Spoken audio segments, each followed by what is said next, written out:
Hey, welcome to seminar 2, which is on hardware. Sorry for the kind of weird void sort of background. I'm working with what I've got at home.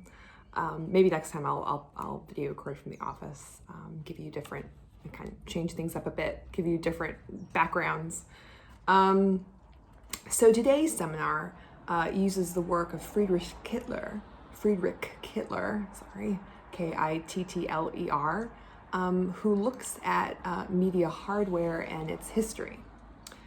So this is to say he uses the physical device itself as a starting point for answering larger questions about a medium's importance and impact on society, asking questions like, what does it look like exactly? What does it do? How does it operate? What are the various moving parts, and how do humans physically interact with it?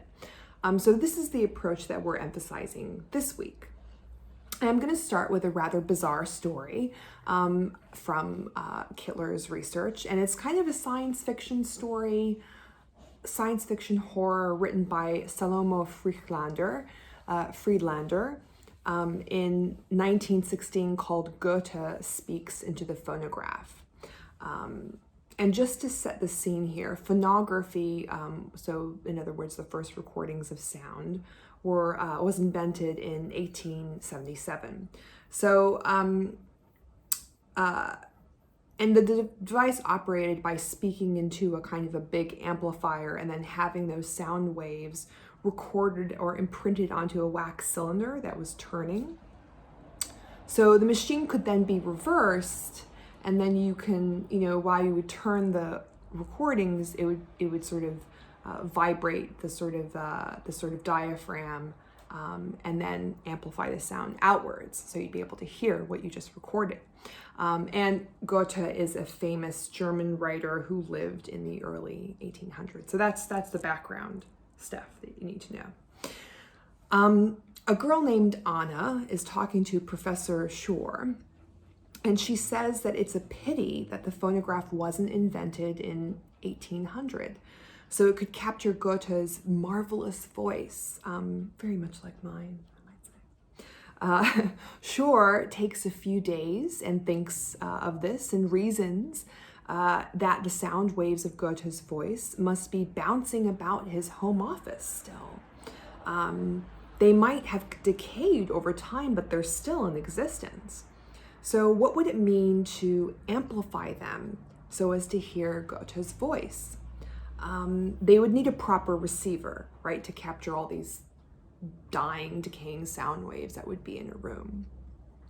But how would that receiver capture just Goethe's voice and nothing else? It would need a filter, right? A filter to filter out all the kind of other sounds in the room. And Schor reasons that the filter must be Goethe's actual throat anatomy. So he petitions, again, this is all a horror story, science fiction, this didn't actually happen. Schor petitions the family of Goethe so as to asking for him to dig up poor Goethe and make a cast of his throat. But the family rejects this, obviously. They're kind of like, no way, dude, get away from our family mausoleum. So he decides to break into the tomb at night, and he makes this is where it gets really strange. He makes a rubber mask of Goethe's face and wears it as he sneaks around at night, and he hypnotizes the graveyard guards into letting him pass by having them think he's Goethe's ghost. He descends into the tomb, opens the sarcophagus, props up poor old Goethe's body, and makes a cast of his throat area. And then he returns to his home at night, and he makes an exact reproduction of Goethe's disembodied throat and vocal cords. And then he squeezes air through the anatomy, the fake throat, and voila, we hear Goethe's sounds in the form of a wheezy groan. I obviously like storytelling. He brings the dummy and shows it to Anna, who is delighted to hear the muddy sort of groans of Goethe, but it's nothing definitive. It's not the actual words that Goethe was speaking in his last few days at his home office. So he attaches the dummy to a phonograph of a pre-recorded speech, and by using the dummy as an amplifier, they could then hear Goethe speak actual words. But again, this is not actual Goethe's words. This is just sort of like, I don't know, a recording of the latest pop song in 1900. So these words were not his own. So Shore and Anna then decide to break into Goethe's study, and they close the door, and Shore props up Goethe's poor dummy in front of his desk, sucks the air out from the mouth, redirects this to a phonograph to record the sound waves, and then reverses it and cranks out the cylinder with the kind of recording he just made to hear Goethe's final speech to the world before he died. And voila, that's the ghost story. So what to make of this truly bizarre story penned in 1916?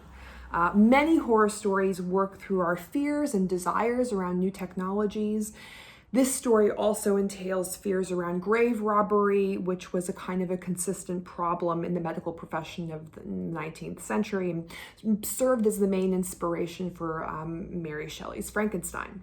This sort of pattern of people robbing graves, mostly to kind of procure cadavers for a medical examination. So what does this story reveal around people's feelings towards the phonograph, which was relatively new and were being worked through? People were afraid of new recording technologies as they are today, including the cinema, the phonograph, photography, and they were worried about their data capturing capability. So in this ghost story, a lot of attention is paid to kind of recording and re-recording and storing sort of people's final words, people's data, in ways that are kind of similar to some of the debates we're having today. There were fears around the phonograph's ability to lift traces out of invisibility and capture and reveal secrets. They were afraid of the phonograph's interactions with the human body and the lines between human and machine blurring. So remember Donna Haraway's sort of theories of last week.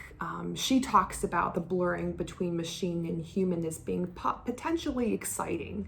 But usually when these boundaries blur through a new technology, people have a little bit of a knee-jerk reaction and react in a afraid way.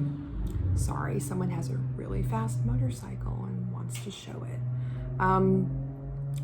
People were afraid of recording technology's ability to raise the dead.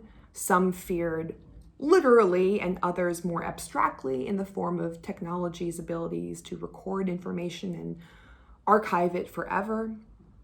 So this story is very interested in the mechanics of the phonograph itself, right? How it worked and what might be done using it. So to kind of go over again what phonography is, in 1877, Thomas Edison invented the phonograph.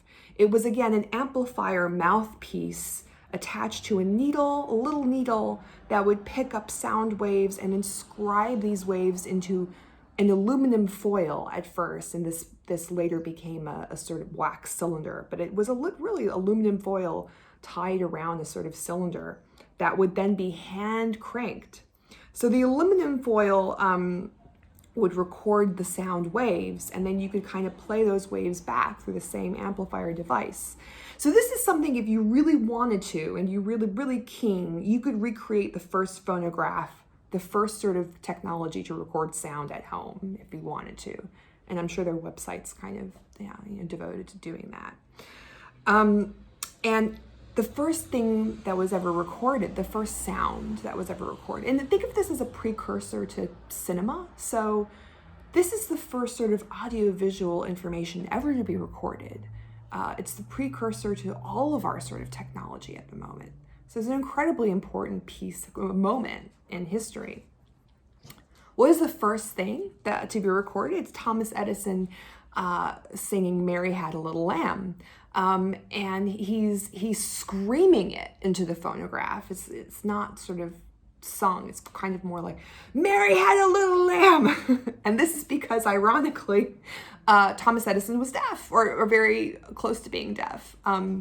So that's a little bit ironic, given that he was, or maybe it makes sense that he was so devoted to recording sound and amplifying it if he was hard of hearing.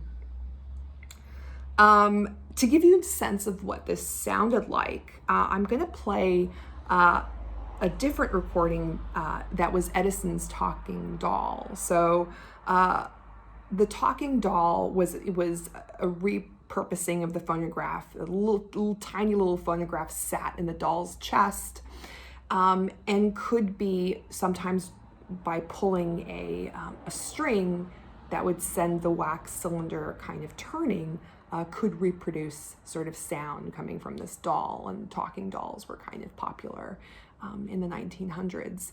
And this one is singing "Twinkle, Twinkle," singing in quotation marks, "Twinkle, Twinkle, Little Star."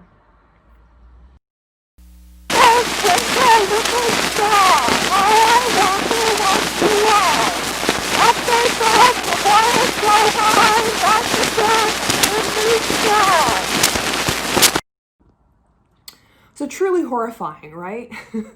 Like, can you imagine giving that to your kid in like 1907 and being like, "Happy birthday, here's this creepy doll that's yelling at you"? But alas, that was the first talking doll.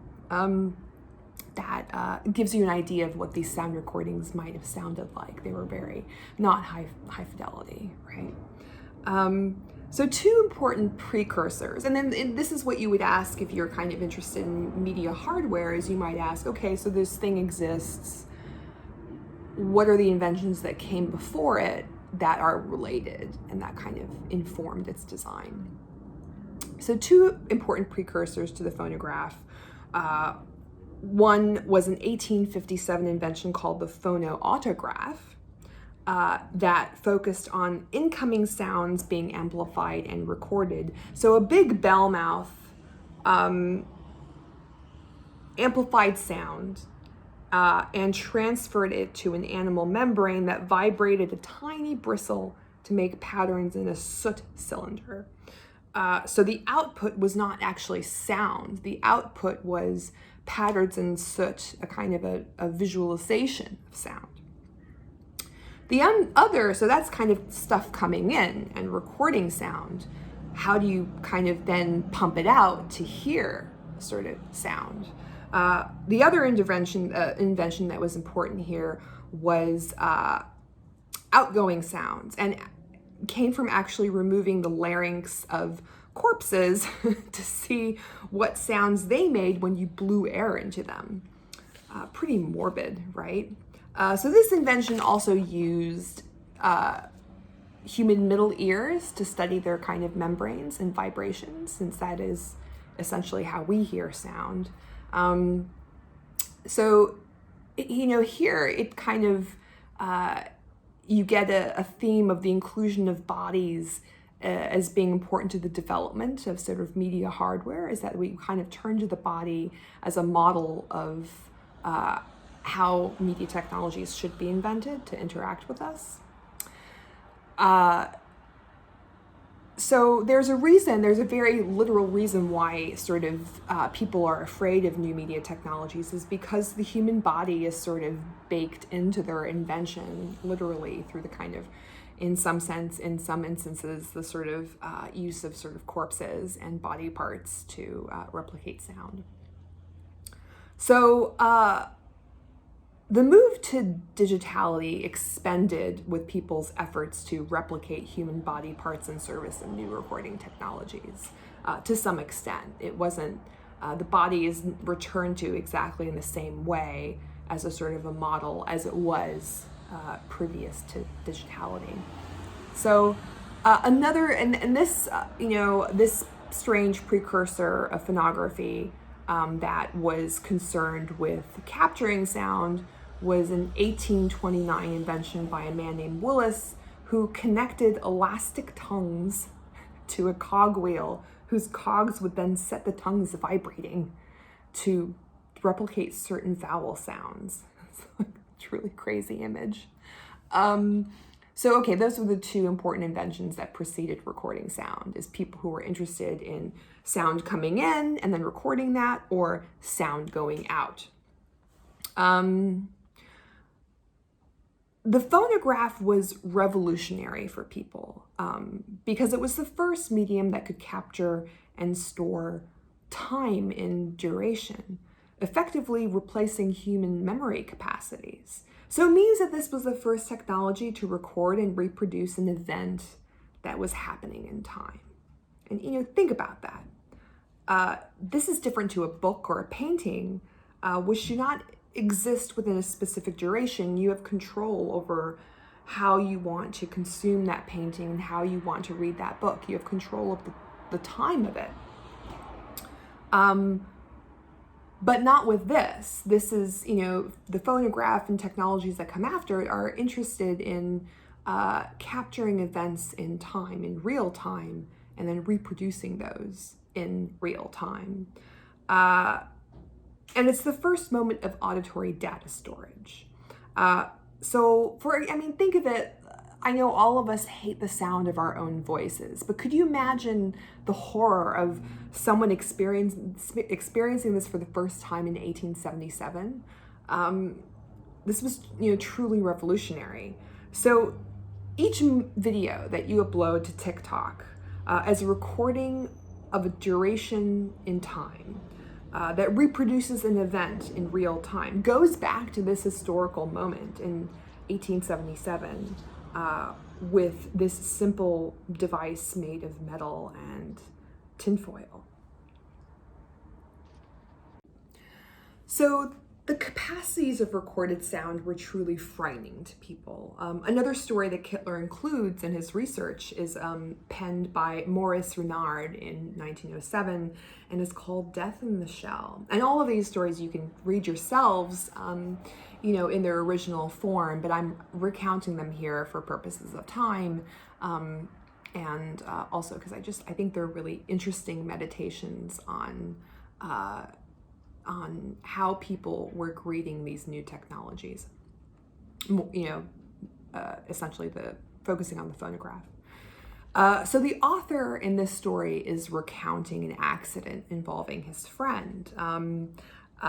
The author and his friend Nerval, a famous music composer, meet for dinner, and they're meeting for dinner to mourn the passing of 3 of their friends who died suddenly due to different illnesses. So there's a kind of a pall of bad luck in the air at the beginning of the story. And the evening winds up with them listening to a phonographic record of one of the friends talking. And as they are listening, Nerval takes a large shell that he has displayed on his mantelpiece. And as they kind of recount the wonders of technology and how their dead friend's voice has been archived in this wonderful recording, Nerval talks about the rushing ocean noises that he's hearing in the shell. And he wonders, the pupils of the dying are said to retain the last image they received. And this was a kind of a popular notion in around 1900 that, and this is related to the advent of photography. People believed that much like a camera, your eye would snap an image of the last thing that you saw before you died. So again, it's sort of like understanding the body through technology, right? So sort of our understandings of the body and how it works change with the sort of growth of technology. And then the body also informs the sort of development of technology. They're kind of interconnected. But he wonders So the pupils are said to capture the last image, people's death images. And he goes on to wonder if the shell recorded some moment in the ocean that is replaying over and over again, like a phonograph, a kind of a death sound in the shell. And Nerval becomes enraptured with the shell, and he becomes nonverbal and unresponsive. And he tries to write down in music what he's hearing in the shell, and his friend sort of leaves him to it for the evening and comes back in the morning to find the friend still sort of frenzied and trying to write down the music that he's hearing in the shell and shaking violently. And later that day, Nerval dies, the shell in his hand. So, okay, another ghost story or horror story. What fears does this communicate? So the shell is a clear substitute for the phonograph in the story, right? And there is a connection again between death and new recording technologies. By recording a moment in time, the phonograph can potentially catch death in process. In fact, one of the first proposed uses of the phonograph, so one of the first reasons people just invented it, was to capture people's dying words for family and friends.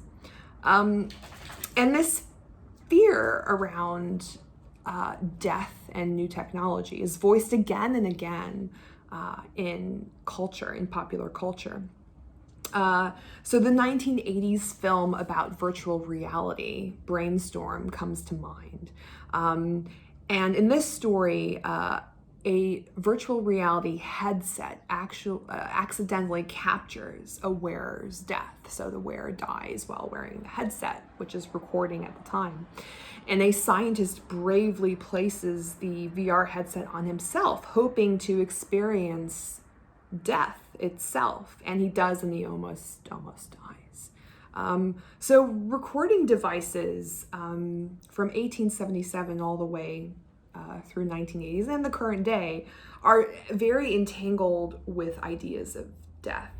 And both short stories speak to a fear around alienation and a trance state associated with using new technology, which might be dangerous.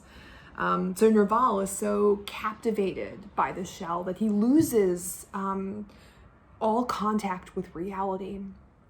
And I think we can this resonates with some of the concern that people are a little bit too enraptured with their phones, that they go into a trance state and don't come out. Those sort of concerns and fears around what this hardware can do to you are part and parcel of any new technology. So it's worth asking what the hardware of your project might look like, what its physical properties are, where it fits into a larger history of reproducible technology, and what fears it might evoke or address. So, break for a kind of a question. I want you to kind of take out your iPhone and to ask, what made it revolutionary for people? In the same way that we've been sort of looking at the phonograph, what made the iPhone revolutionary for people? What are the fears surrounding that technology attached to the hardware itself? Do these resonate with the fears associated with phonography, or are they kind of slightly different? So take a moment to kind of mull over that and then do the next seminar activity. So I'd like to offer another approach to studying media hardware and its significance, and this comes from the